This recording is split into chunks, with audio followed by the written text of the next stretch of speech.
The Grand Marquette Hotel wasn't just a place you stayed. It was an experience, a cathedral of hospitality, with marble floors polished so perfectly they reflected the chandeliers above. Guests whispered in its hallways, knowing they were somewhere important. But if the lobby was the heart of the hotel, the kitchen was its soul. And that night, the soul was roaring. Knives hit cutting boards in rapid succession. Thock, thock, thock. Pans hissed and spat as flames kissed their edges. Orders were barked and echoed back like military code. Steam coiled from giant pots and rose to meet the smell of roasted garlic, thyme, seared beef, and 1,000 other scents dancing together in a chaotic symphony. In the middle of it all, Chef Marcus Williams stood like a conductor in front of his orchestra. Marcus wasn't a man you could miss. Tall, broad-shouldered, with skin the rich tone of polished mahogany, he moved with a quiet confidence that made shouting unnecessary. His dark eyes scanned every station, catching details no one else noticed. A garnish out of place, a sauce bubbling too long, a cook's posture drooping under pressure. He didn't have to say much. Just a glance from Marcus was enough to make a junior chef straighten their spine. I'd worked under him for 3 years, mostly as a prep cook and occasional line stand-in. My name was Darnell Carter, but in that kitchen I was just Carter, the yes chef guy, the one who made sure the wheels kept turning. I chopped onions until my eyes burned, scrubbed pots big enough to bathe in, and learned more from watching Marcus than any culinary school could teach. But tonight was different. The air was tighter, the movements sharper, the stakes higher. We'd been told earlier that Richard Holloway, a billionaire, philanthropist, and one of the most influential men in the city, would be dining with us. Holloway wasn't just a customer, he was the kind of man who could make or break reputations with a single review. And Marcus had planned something extraordinary for him. A fusion of French precision and Southern soul, the kind of menu that could make Michelin inspectors weep. You could tell Marcus had been waiting years for this shot. It was 2 hours into service when I noticed something off. Marcus's movements, normally smooth, controlled, started slowing. He set down a whisk a little too heavily. His eyes lingered on a pot like he was trying to remember why it was there. "Chef, you okay?" I asked quietly as I passed. "Just a bit lightheaded," he murmured, brushing me off.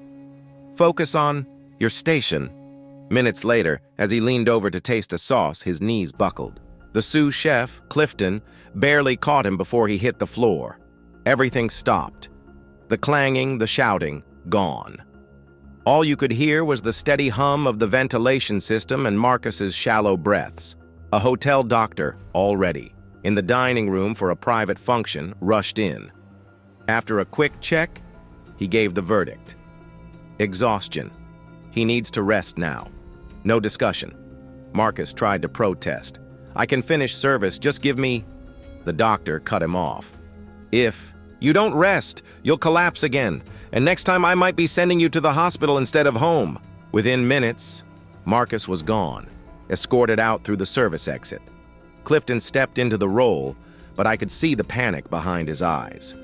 He clutched the menu like a drowning man holding a life preserver, flipping through the pages as if they might magically solve the problem. And then the dining room door swung open. A tall woman in a navy suit strode in, Holloway's personal assistant. Her gaze swept the kitchen like she owned it. "Mr. Holloway has changed his mind," she said, her voice calm but commanding. "He doesn't want fine dining tonight. He wants something honest, something from the heart." That word hit me, like lightning. Before I knew what I was doing, I said, "I can make something." Every head in the kitchen turned. Clifton blinked. You're a prep cook." The assistant's eyes fixed on me. "What would you make?" "A stew," I said without hesitation. "My grandmother's recipe." She didn't smile, she didn't frown. "You have 25 minutes. I moved like a man possessed, from The cold storage, I grabbed thick marbled beef shanks, the kind that turned tender after hours but could still sing with flavor if pushed hard. Onions, carrots, celery, garlic, fresh thyme from the herb fridge, smoked paprika from the spice rack, apple cider vinegar for a tang that cut through the richness. This was Loretta's civil rights stew. My grandmother, Loretta Carter, had cooked it in Montgomery, Alabama, during the marches of the 60s. Protesters would crowd into her small kitchen, their faces streaked with sweat and exhaustion, their eyes bright with determination. She'd feed them without asking a cent. "Baby," she used to tell me, "you can't fight for justice on an empty stomach. A full belly gives you courage." I browned the beef until the smell filled the kitchen. Onions softened to a golden hue. The paprika bloomed in the hot oil, releasing a smoky sweetness that wrapped around me like a memory. Stock went in, then the vinegar, vegetables, and thyme. I stirred, letting the steam rise and curl into my face, and for a moment, I could almost hear her humming in the background.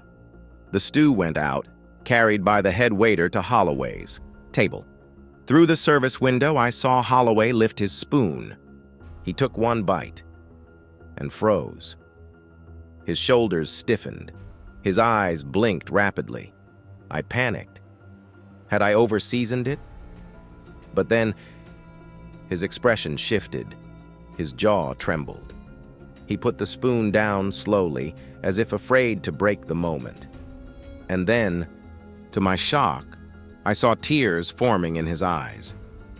The assistant leaned toward him, whispering something. He waved her off and gestured toward the kitchen. "He wants to see the chef," the waiter said. My legs felt like lead as I stepped into the dining room. Holloway stood to meet me. "You made this?" "Yes, sir." "Where did you learn it?" "My grandmother, Loretta Carter." The name hit him like a punch. His mouth opened slightly. "Loretta Carter? From Montgomery?" I nodded, now curious. He sank back into his chair, looking at the stew like it was a relic. "I knew her. When I was a boy, my father took me to the marches. We were hungry, tired, scared.